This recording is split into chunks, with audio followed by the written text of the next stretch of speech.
पहले बात G20 की कि आज दूसरे दिन उसका समापन हो गया और बहुत जितने भी देशों के जो भी राष्ट्रीय अध्यक्ष मौजूद थे, वो जाते-जाते प्रधानमंत्री मोदी की तारीफ करते हुए गए हैं और हर एक ने अपने-अपने ट्विटर पर, एक्स पर ट्वीट किया और बताया कि उनका जो भी ये G20 समिट किया गया, ये बहुत ही अहम था और उन्हें बहुत ही अच्छा लगा और काफ़ी तारीफ़ें हुई प्रधानमंत्री मोदी को लेकर। जी हाँ, मतलब ख़ास तौर से जिस तरीके से एक तरह से सक्सेसफुल ही कहा जाएगा इस समिट को, जी। कि बहुत सारी चीज़ें निकल कर आई है और जो भी गए वो मतलब खुश होकर ही गए हैं। तो जी। भारत और सबसे बड़ी बात कि यहाँ एक नया अलायंस जो बना वो बायोफ्यूल बायोफ्यूल अलायंस बना है। जी।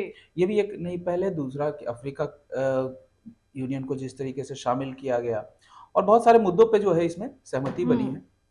आज तो G20 की बात कर ले तो प्रधानमंत्री मोदी खुद जो है सारे राष्ट्रीय अध्यक्षों को लेकर गए राजघाट पे और महात्मा गांधी को श्रद्धांजलि सबके द्वारा अर्पित करवाई और सबको एक अंग वस्त्र भी प्रदान किया। वो सारी तस्वीरें देखने लायक थी और चर्चा का विषय आज पूरे दिन जो है बनी हुई है। जी देखिए, ऐसे भी जब भी कोई भारत जो है विदेशी मतलब राष्ट्राध्यक्ष आते हैं, तो वो अ, महात्मा गांधी के जो है उस स्थल पे जाते ही हुँ। जाते हैं। ये एक परंपरा है क्योंकि कुछ भी कहें भारत में अभी अगर कहा जाए या पूरे विश्व में गांधी जी एक सर्वमान्य मतलब कि हुँ। माना जाता है बहुत उनके एक जो क्या कहें छवि उनके बारे एक हाँ। बहुत अच्छी छवि है उनकी और इसलिए उनको हमेशा जो है एक महात्मा के रूप में ही माना गया है। इसलिए जो है अक्सर हम आज तक स्वतंत्रता की जब भी बात आप कर ले देखेंगे तो मतलब इस तरह का हुआ है कि उनको जो भी राष्ट्राध्यक्ष आते हैं, अब ये मोदी जी के समय ही नहीं, पहले भी जब आते जी। थे, तो लोग आते हैं, उनको श्रद्धांजलि अर्पित करते हैं राजघाट पे जाके। और जब इतने लोग आए हैं और अगर बिना राष्ट्रपिता को श्रद्धांजलि दिए दिए हुए अगर बगैर जी, जाएंगे तो ये बिल्कुल। सही नहीं। तो ये अच्छी कदम है, सभी लोग गए हैं वहां। ये अच्छी एक तरह से अच्छा भी लगा देखकर। जी बिल्कुल जब 20 देशों की बात कर ले तो जो तस्वीरें निकल कर सामने आई है सब एक साथ मिलकर महात्मा गांधी की प्रतिमा पर श्रद्धांजलि अर्पित कर रहे हैं तो ये अपने आप में एक बहुत ही अहम चीज है और प्रधानमंत्री मोदी ने सबका जिस तरह से स्वागत किया वो देखने लायक तस्वीरें थी। चाहे किसी की भी बात कर ले हम ऋषि सुनक से लेकर तमाम जो राष्ट्र अपने अपने देशों से आए हुए राष्ट्रपति थे या प्रधानमंत्री थे या जो भी उनके प्रतिनिधित्व थे सबका उन्होंने खास स्वागत किया। जी, जी, बिल्कुल। और अब देखिए इसमें आज जो है चर्चा का विषय भी रहा कि साबरमती आश्रम के पास जो है जिस तरीके से उन्होंने सबको जो है वो पट के अंगवस्त्र दिया पहनाए जी। पहनाए हैं। तो वो तस्वीर भी जो है अपने आप में बहुत कुछ बोलती है भारत की संस्कृति के बारे में, भारत के जो कल्चर है और गांधी जी का महत्व भी जो है उसमें बताया गया कहीं न कहीं। तो ये अच्छी बात है। और सभी ने कहीं न कहीं अगर हम G20 की बात कर ले तो सभी ने तारीफ की है रूस से लेकर अमेरिका तक और ब्राजील के जो अध्यक्ष थे या जो राष्ट्रपति थे उन्होंने भी तारीफ की और ऋषि सुनक की बात कर ले तो ऋषि सुनक का ये दौरा भी बहुत अहम माना जा रहा था और जी। एक्चुअली द्विपक्षीय समझौतों को लेकर देखिए जब इतने देश राष्ट्राध्यक्ष आएंगे जी। तो जाहिर सी बात है सबके साथ एक द्विपक्षीय समझौता होगा। ब्रिटेन के साथ भी हुआ, अमेरिका के साथ भी हुआ। अभी कुछ जो है और बाकी भी हैं जिनके साथ ये द्विपक्षीय समझौता होना है, जिसमें तुर्की के जो राष्ट्रपति एर्दोगान उनके साथ भी अभी जो है चल ही रहा है। तो इस तरह के द्विपक्षीय समझौते होते हैं और ये कहीं न कहीं एक अच्छी बात है कि इससे जो है हमारे बहुत सारे संबंधों में भी सुधार आता है। तो ये एक अच्छा मतलब कहा जाए सक्सेसफुल रहा। जी, बिल्कुल। पर इसकी जो ओवरऑल अगर खासियत अगर मैं पूछूं तो आपको अगर कुछ बिंदुओं पे अगर मैं कहूं कि रोशनी डालने तो आप जी। क्या-क्या कहना चाहेंगे? बिल्कुल जिस तरह से मतलब कुछ जब प्रेस कॉन्फ्रेंस की गई उसमें एस जो हमारे विदेश मंत्री है एस जयशंकर, निर्मला सीतारमण, तमाम लोगों ने जब प्रेस कॉन्फ्रेंस किया तो उन्होंने बताया कि जो घोषणा पत्र जारी किया गया है वो फिलहाल 37 पेज का है और इसमें 83 पैराग्राफ है और कुछ जो पॉइंट्स है वो मैं बताना चाहूंगी कि इसमें सबसे पहले कि सभी देश सस्टेनेबल डेवलपमेंट गोल पर काम करने की इस पे जो है घोषणा हुई। भारत की पहल पर वन फ्यूचर एयरलाइंस बनाया जाएगा, ऐसा इस G20 में इस तरह की जो है घोषणा हुई है। सभी देशों को यूएन चार्टर के नियमों के मुताबिक काम करना होगा। बायोफ्यूल एलायंस बनाया जाएगा जो कि बन चुका है और इसके फाउंडर मेंबर भारत, अमेरिका और ब्राजील होंगे। देखिए जिस तरीके से मतलब इन सब में जो है एक तो समावेशी जो विकास की बात कही गई, ये कल भी कही गई और ये बहुत जरूरी है। अगर हम कहें कि अब अभी क्या है, बहुत ज्यादा कहा जाए तो अंतर है, एक बहुत डेवलप कंट्री है और कुछ हैं जो बहुत ही गरीब हैं।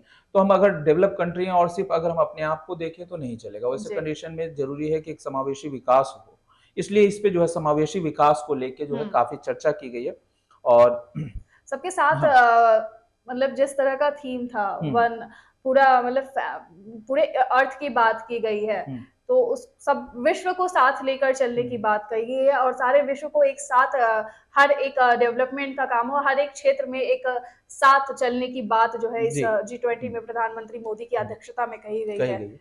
दूसरा जो इसमें यूएन चार्टर की जो बात कही गई है, देखिए जब सेकेंड वर्ल्ड वॉर के बाद जब यूएन बनाया गया और कहा गया मतलब कि किसी भी तरह के विश्व में अस्थिरता ना आए, इसके लिए जरूरी है कि हम सब जो है एक यूनाइटेड नेशन बनाएं और उनमें जो चीजों को बनाया गया है उसको फॉलो करें। पर अक्सर देखा गया है कि इस तरह के जब भी नियम मतलब कोई संस्थान बनते हैं तो बन तो जाते हैं, लेकिन जो शक्तिशाली जो देश होते हैं वो उन नियमों को पूरी तरह से वो फॉलो नहीं कर पाते। अब जैसे अभी देखेंगे तो अमेरिका और ये रशिया के बीच जो है इस तरह के वॉर चलते रहते हैं खास तौर से, और उसके कारण से होता क्या है कि आप अगर वीटो पावर तो है ही, उसके कारण से भी ये लोग पीछे हट जाते हैं और मानना न मानना जो है हर देश के ऊपर है। तो ये जो गुट जो है, जो यूएन को छोड़ के जो इस तरह के अलग अलग गुट बनाए गए हैं जिसमें G20 है, तो सोचिए कि इसमें 20 देश जो है अगर ये फैसला करते हैं कि हम यूएन चार्टर में जो नियम बनाए गए हैं उनका अगर हम पालन करते हैं तो ये बहुत बड़ी चीज है, क्योंकि लोग अगर उसको फॉलो करें तो हो सकता है बहुत सारे जैसे भूखमरी की चीजें हैं, पर्यावरण से रिलेटेड समस्याएं हैं या बाकी चीजें हैं, तो उनमें जो है समाधान ढूंढना बड़ा आसान हो जाएगा। प्लस युद्ध के जो हालात पैदा हो जाते हैं तो उससे भी हम बच सकते हैं। तो इसलिए जो है ये यूएन चार्टर को फॉलो करना वो मुझे लगता है ज्यादा जरूरी है और उसको फॉलो करेंगे तो जो अलग अलग जो गुट बनाए जा रहे हैं इनकी जरूरत नहीं पड़ेगी। तो ये एक चीज है। ठीक है। दूसरा जो बायोफ्यूल जो है एक बहुत अच्छा कदम है। अगर आप देखें बायोफ्यूल की बात करें तो मुझे लगता है कि ये खास तौर से इसलिए भी क्योंकि तेल पे जिस तरह से निर्भरता हमारी है उस कंडीशन में अगर हम इसको बढ़ाते हैं तो वैसे देश जो मतलब गरीब कंट्रीज में आते हैं या फिर जो विकासशील देश उनके लिए तो बहुत जरूरी होता है। देखिए अभी कहा जाए तो गल्फ कंट्रीज जो है सऊदी अरेबिया और ये ओमान है, ये सब जितने जो आसपास के देश हैं उसके अलावा रशिया और अमेरिका, ये तीन जो है कहा जाए तो पेट्रोलियम के जो क्रूड ऑयल है इसके सबसे बड़े निर्यातक देश हैं और हमें जो है हमेशा इन पे ही निर्भर रहना पड़ रहा है। ऐसे कंडीशन में अगर बायोफ्यूल बनता है तो बायोफ्यूल जो है अपने आप में बहुत जरूरी चीज है। बिल्कुल, और भारत कहीं ना कहीं इसको शुरू से ही बहुत ज्यादा बढ़ावा देने पर अपना जोर देता हुआ नजर आ रहा है और इस G20 की बात करें तो G20 की बैठक में भी बायोफ्यूल पर एक अलायंस बनाया गया और मतलब प्रधानमंत्री मोदी की बात कर ले तो इस पर खासा ध्यान देने की कोशिश की गई है। बायोफ्यूल पर इसका अलायंस बनाया गया है और इसमें मेन अमेरिका, रूस और ब्राजील की बात करें, ये तीन मेन अहम कंट्रीज हैं और इसके अलावा भी इसमें कुछ कंट्रीज शामिल है। मैं चाहूंगी अपने पीसीआर से कि बायोफ्यूल को लेकर जो स्क्रॉल दिया गया है वो स्क्रीन पर कंटिन्यू जो है चलाते रहें, ताकि पता चले कि कौन कौन से कंट्रीज इस बायोफ्यूल अलायंस में शामिल हुए हैं। तो ये जरूरी है। और देखिए, बायोफ्यूल को पहले समझना बहुत जरूरी है कि ये बायोफ्यूल होता क्या है। दरअसल इथेनॉल होता है। इथेनॉल जो है वो कुछ पौधे होते हैं जिससे बनते हैं, और बायो वेस्ट जो होता है, हमारे जो पौधे हैं या फिर जो धान की जो ये होते हैं जिसे पुआल कहते हैं, खेती वगैरह जो भी उसका जो वेस्ट तो उससे वेस्ट से जो बनाया जाता है वो होता है इथेनॉल। अभी जो है खासतौर से भारत सरकार जो है, जो हमारे पेट्रोल बिकते हैं उसमें भी जो है वो 20% जो है इथेनॉल मिलाया जाता है, ताकि उसकी कीमत को सस्ती की जा सके और उतना परसेंट हम कम आयात करें, और इससे जो है किसी भी पेट्रोल के क्षमता में कोई कमी नहीं आती है और इंजन पे भी कोई प्रभाव नहीं पड़ता है। तो इससे क्या होता है, हमारा 20% का बचत हो रहा है। तो ये कोशिश किया जा रहा है कि इस बायोफ्यूल को और डेवलप किया जाए और इसके तहत काम किया जाए, इसलिए ये किया जा रहा है। इस बायोफ्यूल के डेवलप करने से जो है, जो सबसे बड़ी चीज क्या होगी कि हम जैव ईंधन कहते हैं बायोफ्यूल को। इससे जो है खासतौर से अभी भारत जो है 85% जितने भी ऑयल आते हैं उसका 85% जो है भारत आयात करता है बाहर से, जिसमें रशिया हो गया, यूएई हो गया, अमेरिका हो गया, अमेरिका से भी कुछ होते हैं। तो अगर हम आयात कर बायोफ्यूल पे को बढ़ाते हैं तो देखिए, एक तो किसानों की आय बढ़ेगी, जो हमारा, और उन देशों में जहां खेती बहुत ज्यादा नहीं होती है, अगर हम यह बायोफ्यूल बनाते हैं तो बायोफ्यूल हम निर्यात भी कर सकते हैं लोगों को। तो इसलिए जो है ये कहा जाए तो काफी जो है महत्वपूर्ण हो जाता है, और मुझे लगता है कि ऐसी ये एक अच्छा पहल है। और इस पे मुझे सबसे बड़ा आश्चर्य तो ये होता है कि अमेरिका जैसा देश इसके साथ जुड़ रहा है, क्योंकि वो खुद तेल का उत्पादक है, तो उसके बावजूद अगर वो भी रहा है, रशिया भी इसमें आने वाली दिनों में इसकी जो अगर हम बात करें कि ये कितना महत्वपूर्ण हो सकता है, अमेरिका इस चीज को समझ रहा हो। दूसरा एक्चुअली क्या है, इससे पॉल्यूशन में भी कमी आ सकती है। बायोफ्यूल है तो हो सकता है जो उत्सर्जन होता है, जो अलग जो कार्बन डाइऑक्साइड गैस है और बाकी चीजें, तो जो धुएं है उसमें कमी आएगी बायोफ्यूल से, इसलिए भी इसको किया जा रहा है।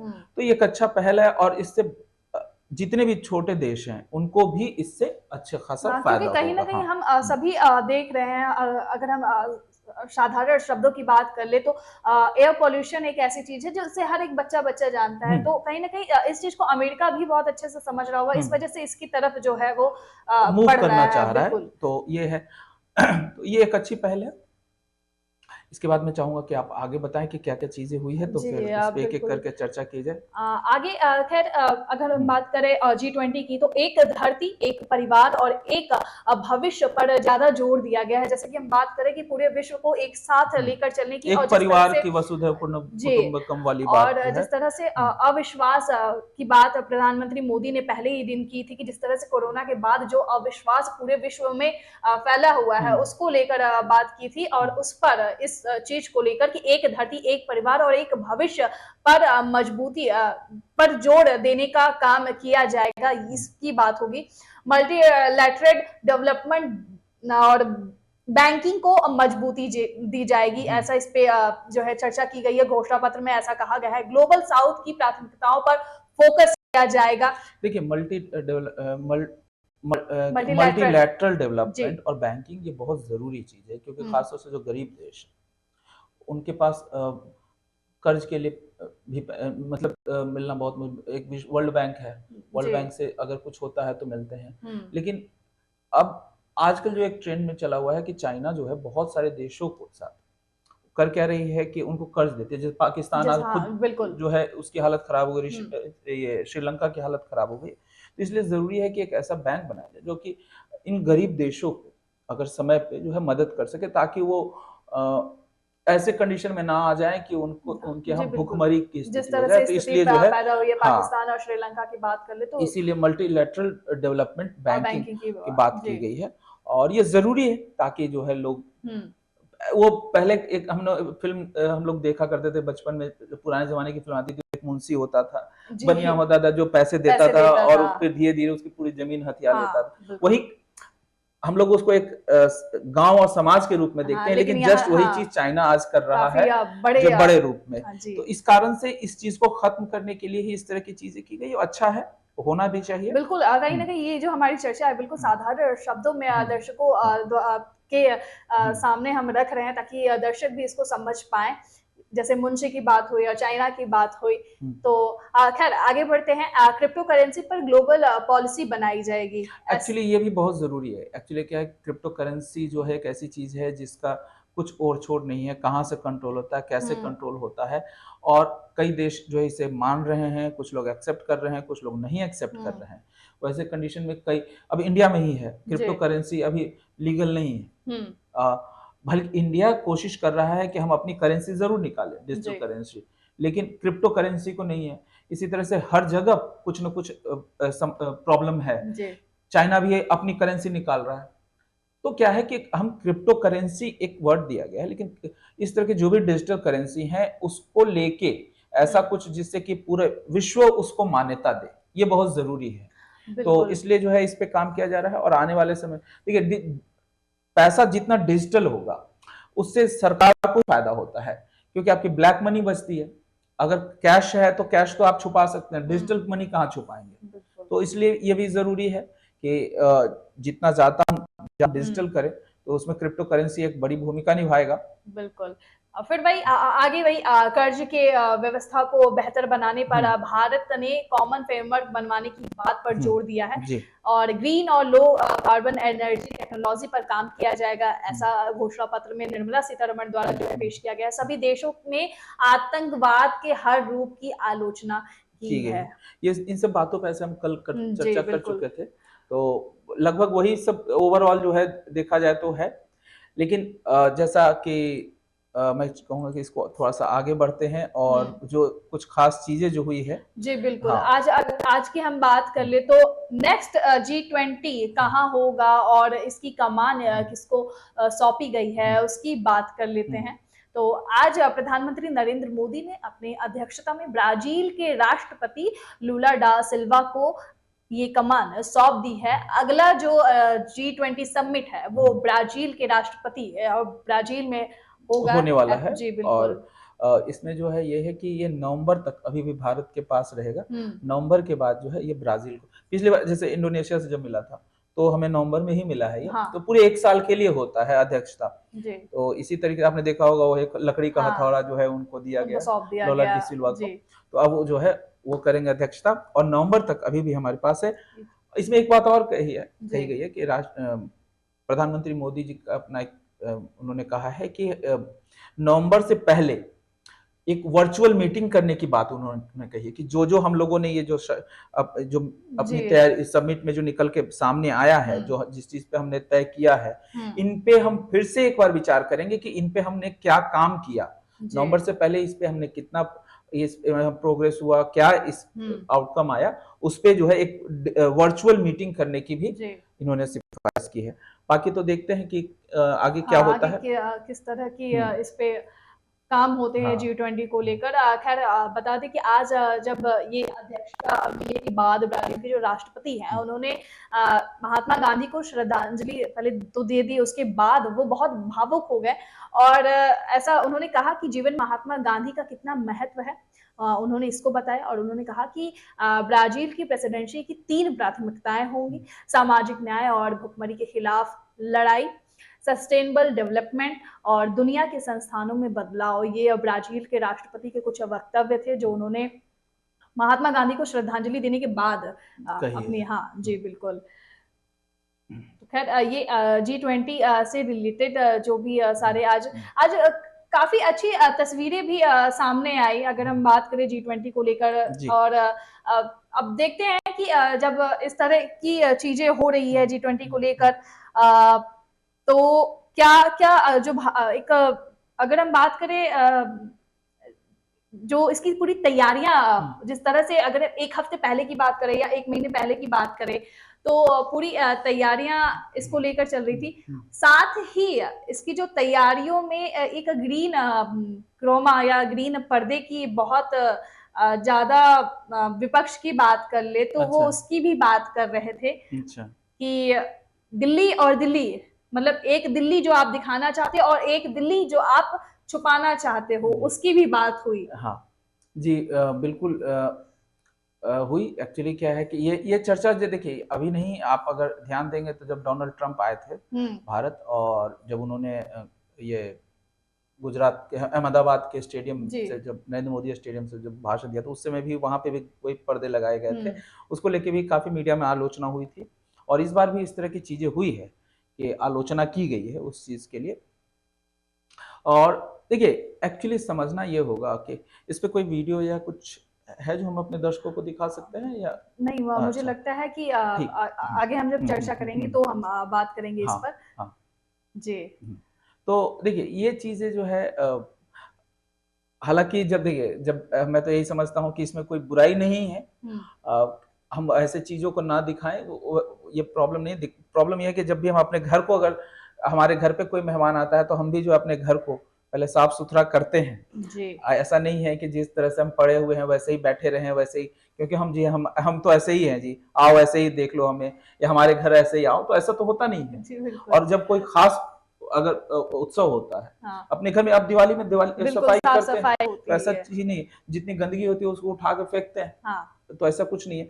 लेकिन यहाँ गंदगी फेंकने का मतलब ये नहीं है कि हम गरीबों को या झुग्गी झोपड़ी वालों को उठा कर फेंक दें। लेकिन क्या है कि जब हम विदेश से जीतते, जब राष्ट्राध्यक्ष आ रहे हैं, तो ऐसे कंडीशन पे कई बार है कि हम खुद कहते हैं कि हम विदेशी लोग आते हैं और जाके गरीब गरीब नंगों की तस्वीरें खींचते हैं, ले जाके दिखाते हैं, तो उस समय तो हमें बड़ा दुख होता है ये कहते हुए कि वो हमारे डेवलपमेंट को क्यों नहीं दिखाते। तो आप एक तरफ तो उस चीज से ऐतराज भी करते हैं, दूसरा ऐसे समय पे आप चाहते हैं कि उस चीज को दिखाया भी जाए, तो आपको खुद जो है कंफ्यूज होते हैं कि मतलब कि सही में होना क्या चाहिए। तो देखिए मैं तो इसको बहुत ज्यादा बुरा नहीं मानता कि इससे कोई फर्क पड़ता है, ऐसा नहीं है। देखिए आप इस समय जो है आम जनता के लिए भी दिल्ली जो है लगभग बंद था। आम जन, ऐसा तो नहीं है कि सिर्फ गरीबों के लिए ही बंद किया गया कि गरीब है, झुग्गी झोपड़ी है। तो देखिए कुछ चीजें होती है जहां सहूलियत, सुरक्षा, बहुत सारी चीजें देखी जाती है। तो ये इतना मुद्दा नहीं है जितना बड़ा कि बनाया गया। आप देखें कई जगह ऐसे वीडियोस वायरल हो रहे हैं और इस पे तो कमेंट भी आए हैं।